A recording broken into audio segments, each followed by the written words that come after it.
যে মব জাস্টিসের যে বিষয়টা বাংলাদেশে আপনার কালচারে পরিণত হয়েছে 5ই আগস্টের পর থেকে, এই বিষয়ে আপনার গতকালকে ঢাকা বিশ্ববিদ্যালয়ের মতো প্রখ্যাত একটা জায়গা, সেখানে একজন লোককে পিটিয়ে হত্যা করছে, বিষয়টা কীভাবে দেখছেন? এটা আমার জন্য মানে ব্যক্তিগতভাবে এটা আমি যদি বলি মানে দায়ভার তো সম্পূর্ণ শিক্ষার্থীদের উপর আসে। আমি এই ব্যাপারে খুবই লজ্জিত জাতির কাছে।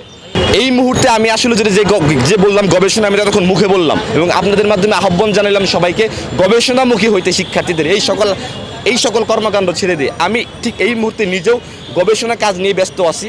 তো আমি আমার নিজের জায়গা থেকে আরও যারা বিশ্ববিদ্যালয়ে আমি যাদেরকে চিনি তাদেরকে নিয়ে আমি চেষ্টা করছি আসলে একটা গানের থেকে আমার মনে হয় এই মুহূর্তে মাইক্রো সেক্টরে কী প্রবলেমটা আছে সেই প্রবলেমটা নিয়ে প্রপার গবেষণা করে সমস্যা কী সমাধান কী সেটা আপনাদের জানানো আমার মনে হচ্ছে এই মুহূর্তে গানের থেকেও বেশি দরকার।